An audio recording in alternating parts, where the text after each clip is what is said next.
Welcome back to the Enduro World Series, and it's time to say hola to one of the absolute classics. Ainsa, it's good to be back.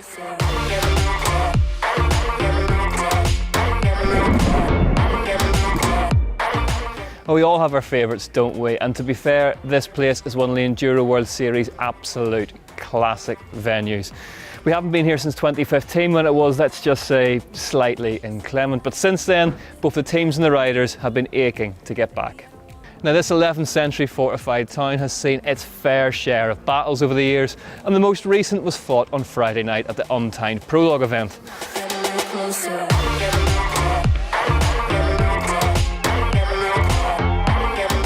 But that's in the past.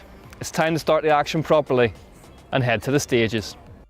Stage 1, or the Wonder of the Bicycle as it's known, was slated to be the longest of the race at 6.82 kilometres in length, atop an hour-and-a-half long fire road climb.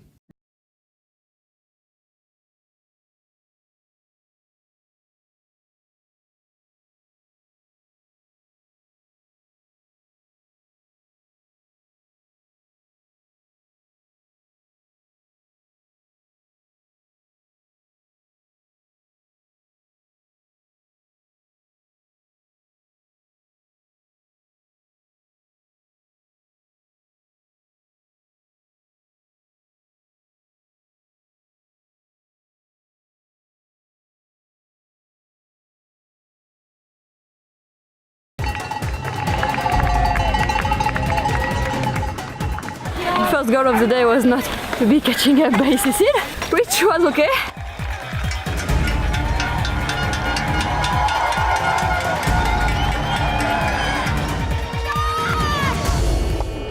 Savage.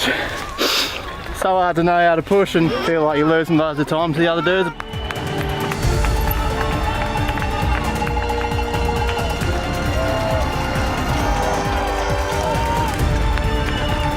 Yeah, I catch flow in and it was really dusty, so did a very good top, but the bottom was so dusty, so I think I lost a little bit of time.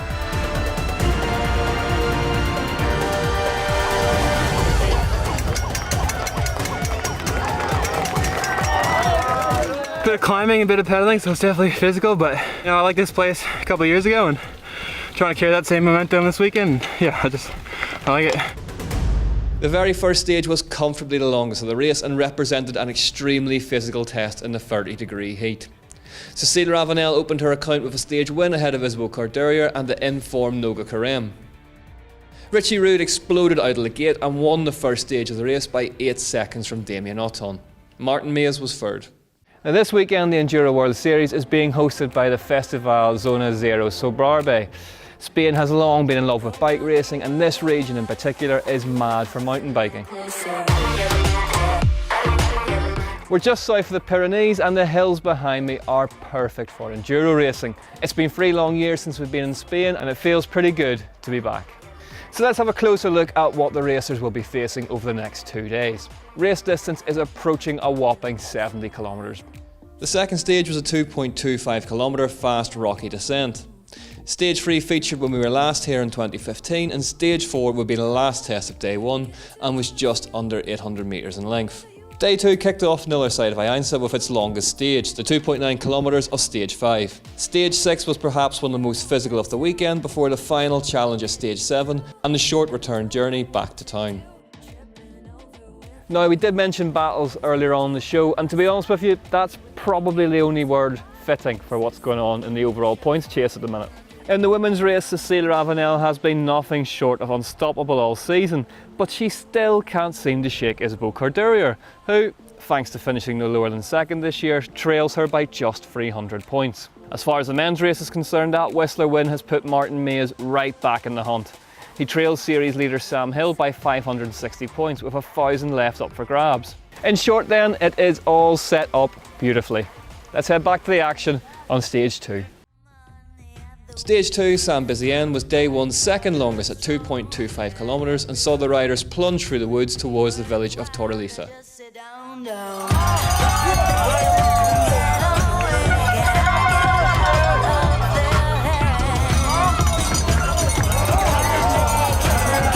I think this is the most difficult race we've ever done.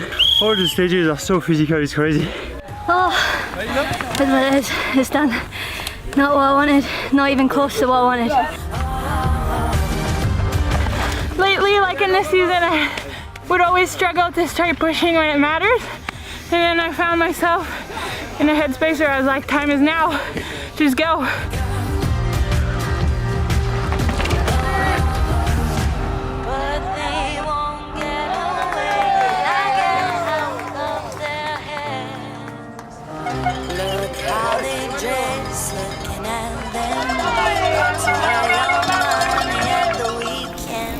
Sam, flat whereabouts on stage? I need to start. So I had it pretty tough. Hopefully get it fixed up now and keep charging. Just an average day out. Nothing good to talk about so far.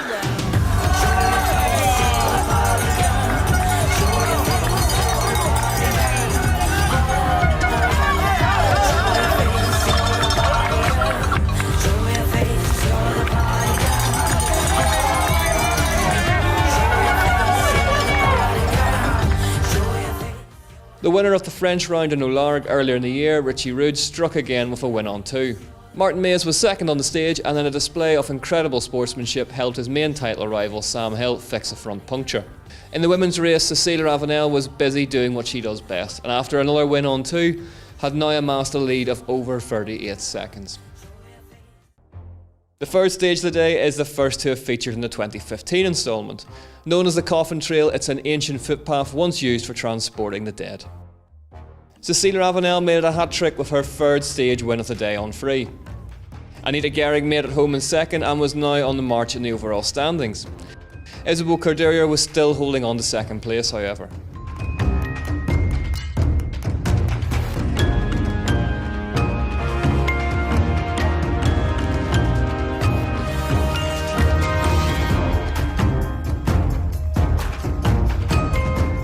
Richie Rude was clearly enjoying himself, and a happy Richie is a dangerous thing. The 2016 champ won again on the penultimate stage of the day to enhance his overall lead to 15 seconds ahead of Auton and Mays, who were now separated by the very slenderest of margins. Stage 4 was a punchy 800 metres through the area known as the Badlands.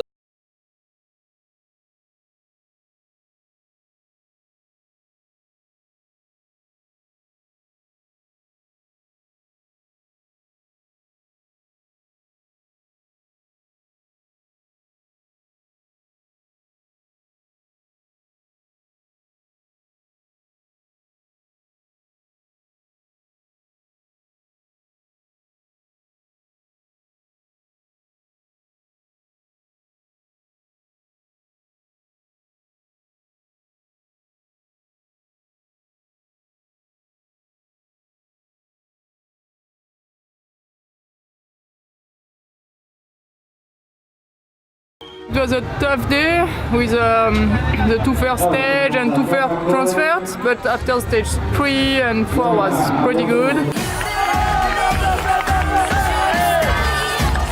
I knew I wasn't going to make up time there, so came in one of the first compressions and like hooked my helmet on my handlebar and I was riding like this for a sec. After that I was like, alright, we're just going to chill, make it down safe.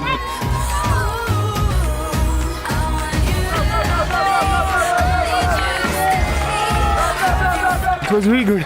I like it. I'm really fast. I'm good. Top 10, it's okay for me. I'm feeling good with my bike and amazing with the crowd. I took no race, so yeah, it's gonna be good. Yeah, it was a good day for me. No mistake, just a solid day on the bike. It took me a while to adapt my speed coming from the 2 down races. Tomorrow is another big day, some physical stages. I'm currently second, so everything is possible. Martin Mays, second in the title race, won the final stage of the day, propelling himself up into second in the overall in the process. Richie Rude's lead was a not insurmountable 12 seconds at the end of 41 kilometres of riding and racing. Kevin McKell was third in the stage and sitting comfortably in fourth in the overall.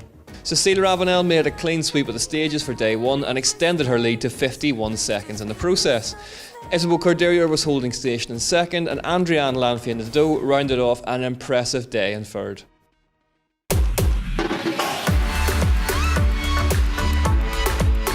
The first stage of day 2, Cerro de la Costa, was the longest of the day at 2.9 kilometres and delivered the riders down to Boltania.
You know you have that lead, but also it's like, you feel good, you know, you're just careful and, you know, smash stages I want to smash, I'll be good.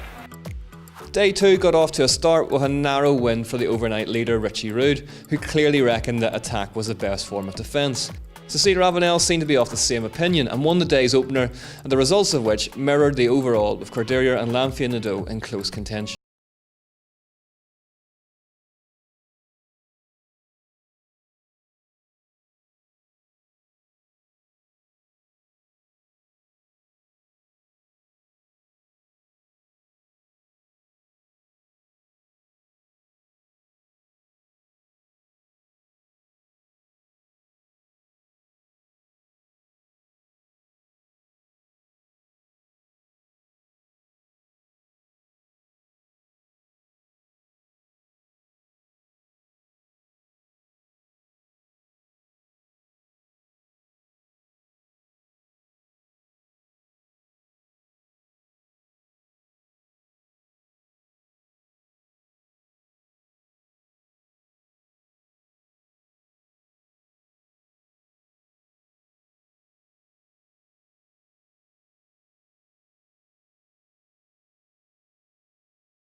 Very long weekend with a lot of pedaling on the transfer and a lot of pedaling on the liaison. Whilst he may have been tired, Martin May is still 1 on 6, which brought the gap to Rude down to just 8 seconds. Portugal's Jose Borges was third in the stage and was now up to 5th in the overall.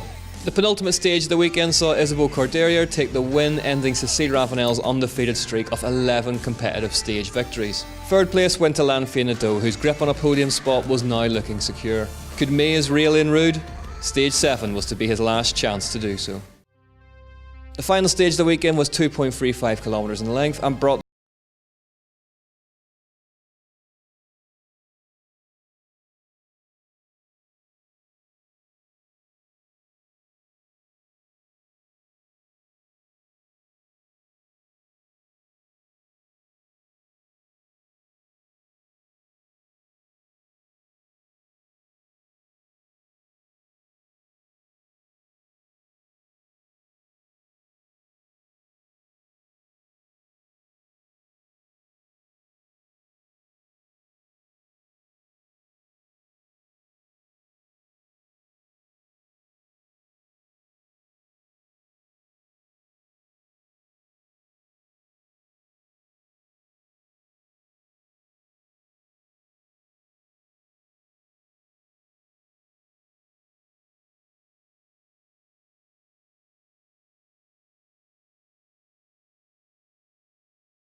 Ruud in close contention in second, it was too little too late for the Belgian. The American claimed his second win of the season and proved, if anybody doubted it, that he's still one of the very best enduro racers in the world.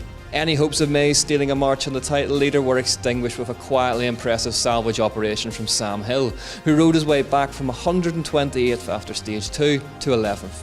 Otton was third ahead of great performances from Kevin McKell and Florian Nicolai. Another stage went the way of Isabelle Courderrier, but the battle for the race was long over. Cécile Ravenel rounded the weekend out with a 55-second winning margin. Adrienne Lanfey-Nadeau completed a superbly consistent weekend in third.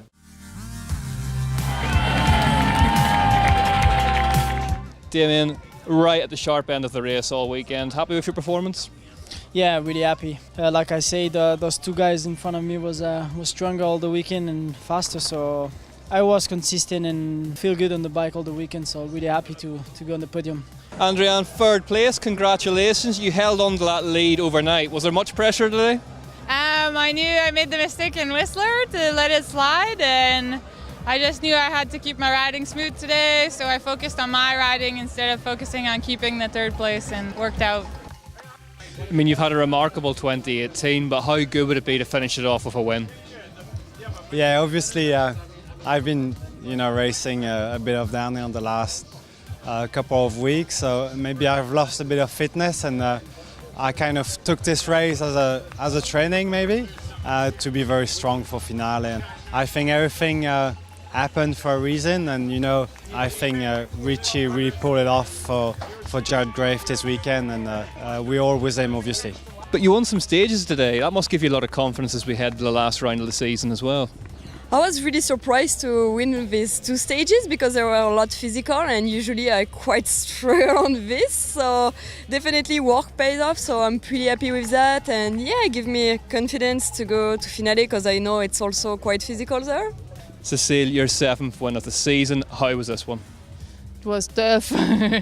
Maybe I don't have too much time to train in Enduro after the DH. How cool would it be to wrap up the perfect season and finale? If I have the overall, it's a principle, but I would like to win. There's another win this season. How does this one compare to Olarg? I think, we were here a couple of years ago and I really liked it, so I was probably expecting more from here than in France. It was a tough, hot weekend, and it was good, battling with Martin. Got pretty nervous today because he wasn't too far back. I tried to pin it on stage 7, and whatever happened, kind of happens. And yeah, I rode it smooth, so I was real happy. And this is what that all does for the overall point situation as we head towards the final round. Cécile Ravenel and Sam Hill have both all but defended their titles and are both largely in charge of their own destinies come finale. Second place in the men's will be coming down to the wire between Martin Mays and Damien Otton, however, and that third place spot in the women's remains wide open too. In the team's championship, Canyon Factory Enduro team are closing in on the title, with Ibis Cycles and GT Factory Racing locked in battle for second place. Well, as you can see, the party is just getting started behind us, and after that we have got perhaps the biggest party in mountain biking to come, the Enduro World Series finals in beautiful Finale Ligure, Italy. Who's going to win there? Well, Richie Ruud will certainly be going there on a roll, and Cécile Ravenel has that perfect season to think about. Sam Hill has a title to lock up as well, and Martin Mays may just yet have something to say about that. Join us next week for all the action in Italy.